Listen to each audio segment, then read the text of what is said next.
Hey guys, welcome back to the shop.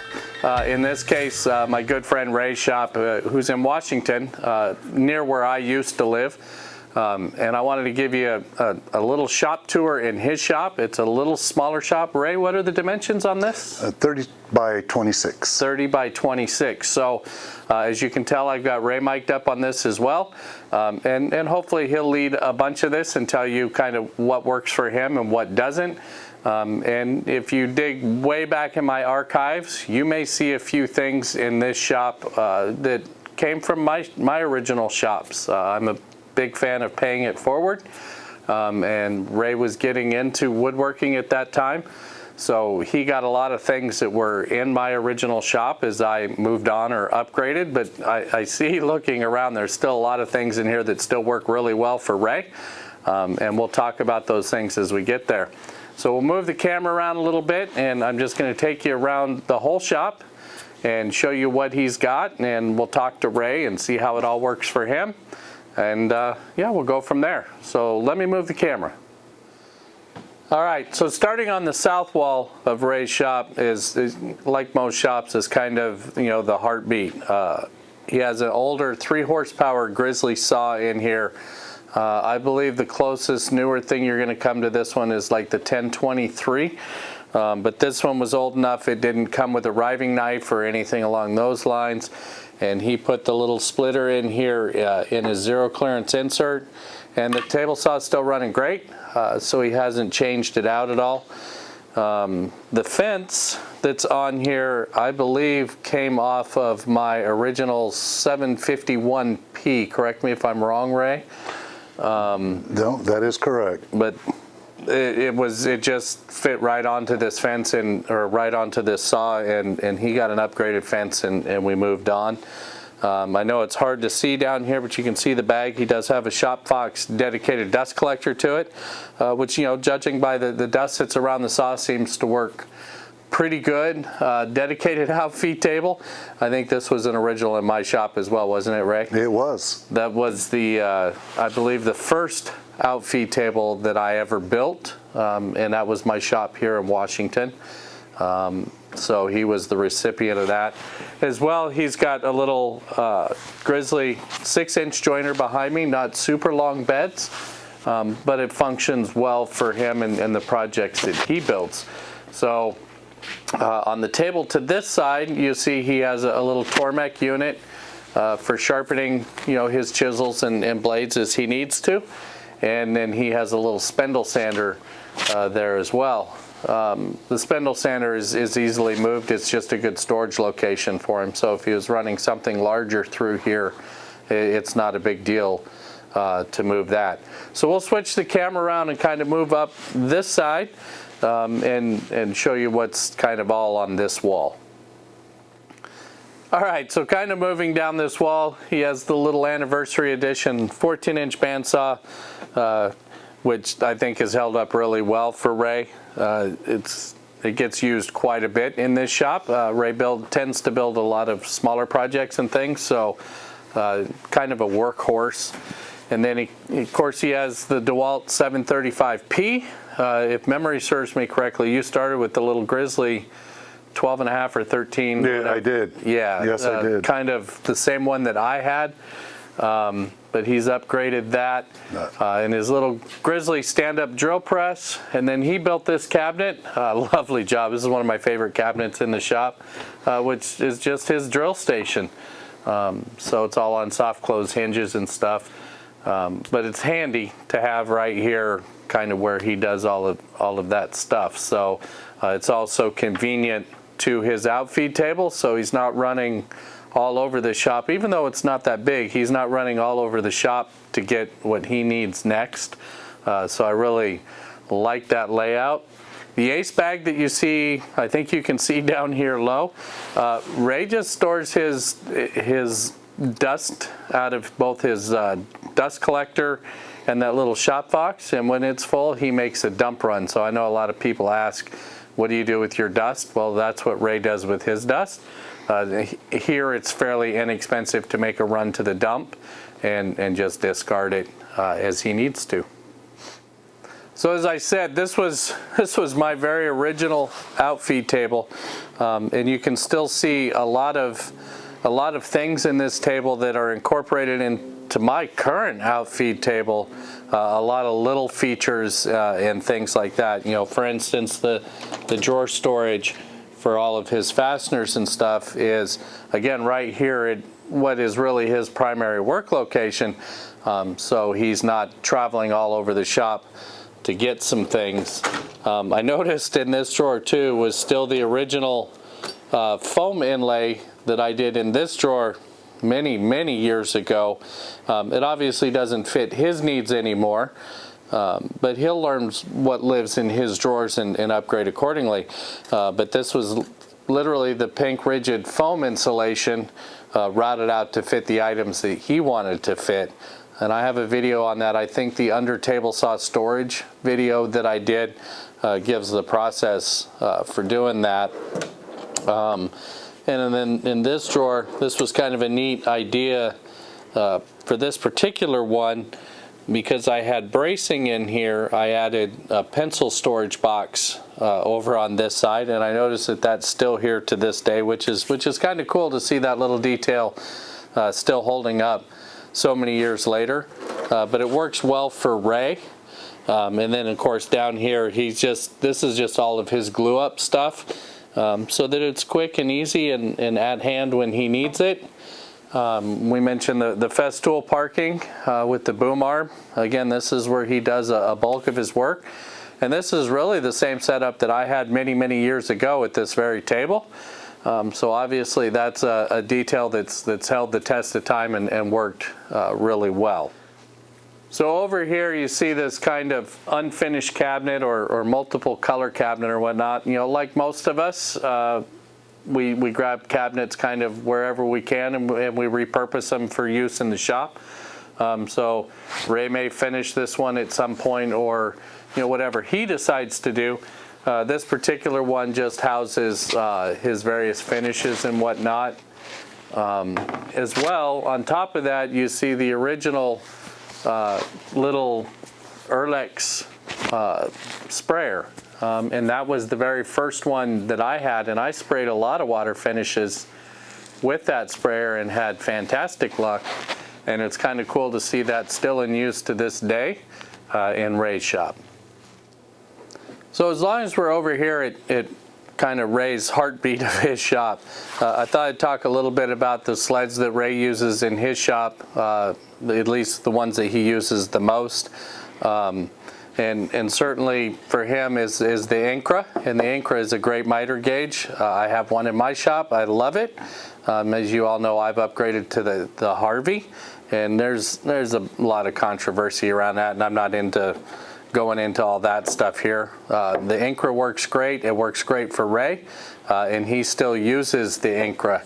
He has a traditional sled here for his table saw, complete with stop blocks. This is very much along the lines of my traditional sled.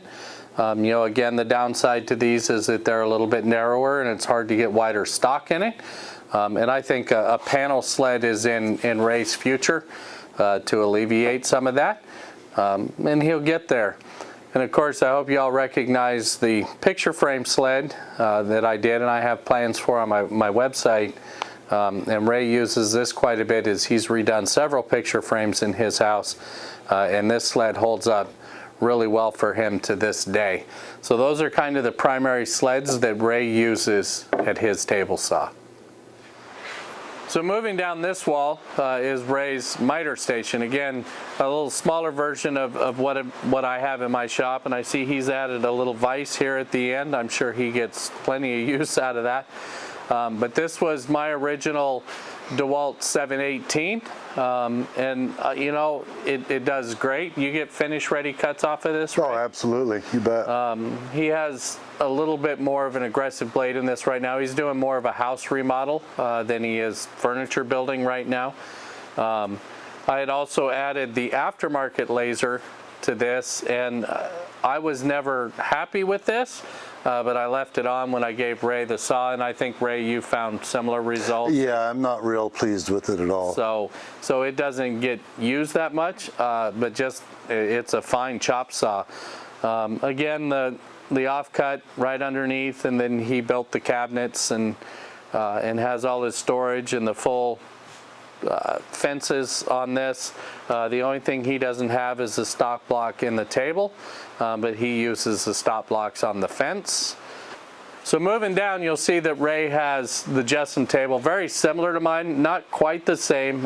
If you go back to when I built my enclosure, I had the supports underneath the top, and this particular one does not. Now, I don't know if this top is any more robust than mine, but it does not have the extra supports underneath. He has a Jessamine router in this one, and it's all on speed control out here, which I think is really cool. As well as he's running the Jessamine guide blocks on this, or guide buddies. But you really like those? I do. They've saved me a couple of times. So again, you know, just something pretty cool to have, and the Jessamine table's all set up for it. He has his dust collection set up right here, as well as he has a little cleanup vac mounted to the wall right here to do all of his cleanup, and then he has a cabinet up here for all of his router supplies that he uses at the table. As well, his router table is on wheels, but I'd be willing to bet he doesn't roll this out into the shop too much. No. Because his table height is higher here, so in feed and out feed is really not an issue, but it is on wheels, so that's kind of handy if you need to move the table out. All right, so back in the northeast corner of Ray's shop, we're going to start here at the drum stander, which is the 458. This was the original one that was in my shop, and I was never really happy with it on the dust collection front. But Ray has this one very close to his dust collector. Is that working better for you? Yes, I had it strewed throughout different places, and I found that was the spot for it. And it's on a mobile base, so he can move it out if he needs more in-feed, out-feed support or whatever. But this was the original unit in my shop, and it's cool to see it still getting function to this day and performing the way it's supposed to.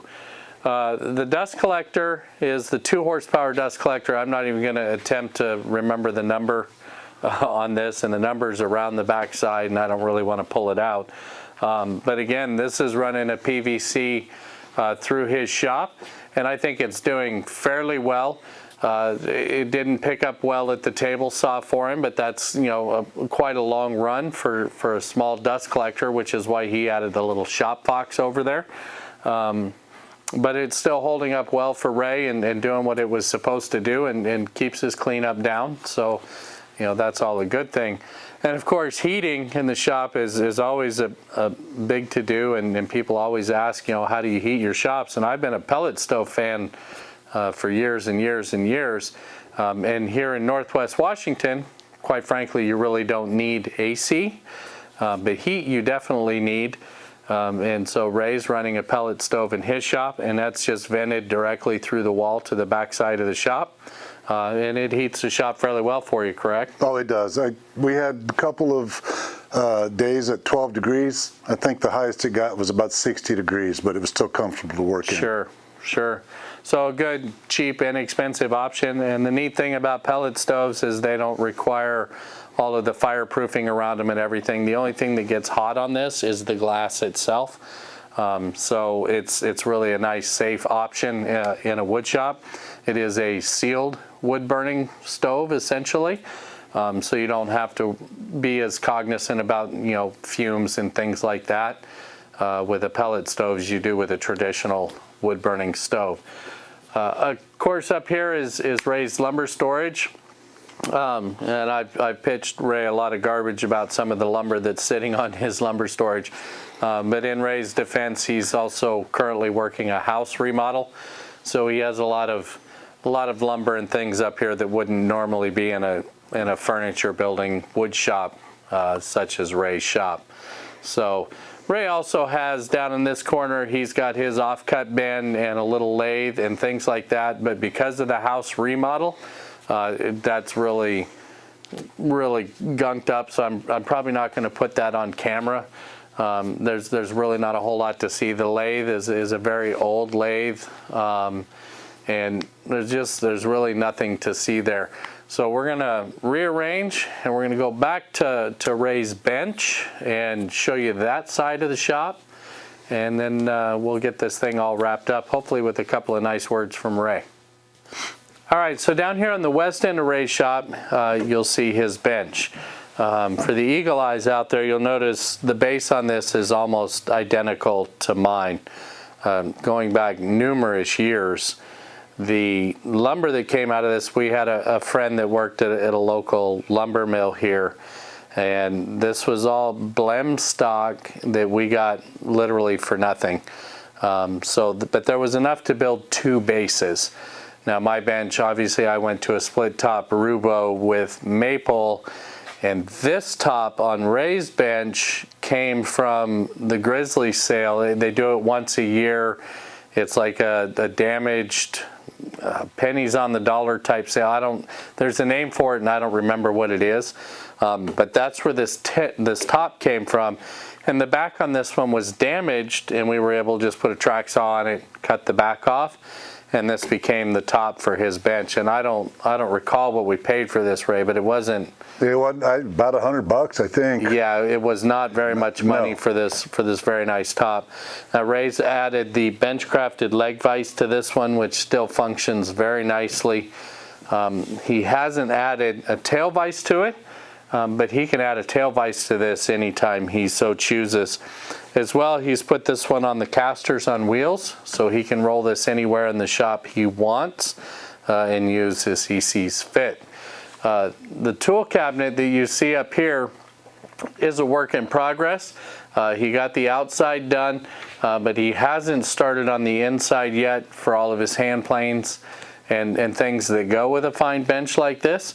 But I'm sure Ray will get there as time allows. Of course, he has his beverage refrigerator off the end, and I'm not sure if it shows up in video, but his air compressor is down here as well.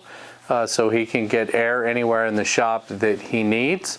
He has another hose strung above the miter bench that will tie to a long-term air compressor when he gets there. And we won't even talk about the Dallas Cowboy picture up here. No offense to Dallas fans. I'd actually like to talk about him a little bit, if you don't mind. But just a fine bench. And of course, in typical Ray fashion, he grain matched all the drawer fronts on his storage up underneath here, which I think is cool. And they're all in walnut. So, but yeah, this is Ray's hand tool area. I'm not sure how much shows over here, but he has a garbage can over here, and then his offcut bin is over here, which needs a little cleanup, Ray. But you know, it's hard to do with a remodel in progress, I'm sure. So, but yeah, that's Ray's bench. All right, guys, so there you go. That's kind of Ray's shop tour. Again, what were the dimensions on this shop? 2630. 26 by 30 in ceiling height? About 9. About 9 feet. And did you run a separate electrical service to this? I did, actually. We wired this whole thing. I did. Put the lights in, dedicated circuit for the dust collection, and the lights actually have their own circuit. Everything's separate. Floor, jacks. How big is your service panel for this shop? Is it 100 amp? 100 amp. 100 amp for this shop. So it does everything you need. Oh, everything.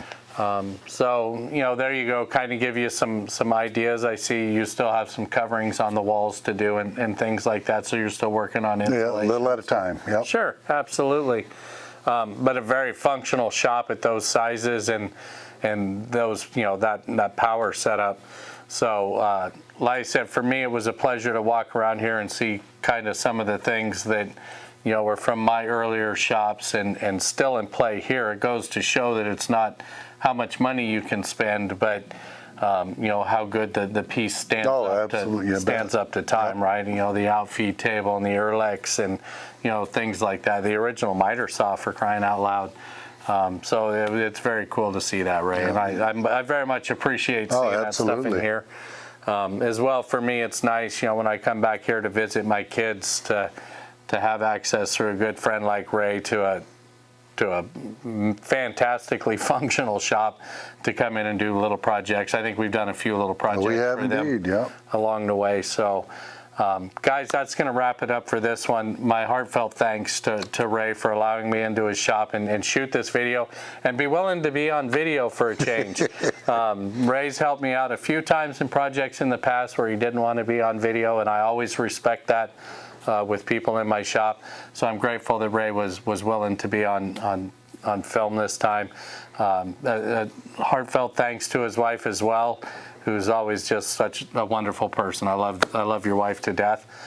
So thanks to you and your family. You bet. And until next time, guys, take care.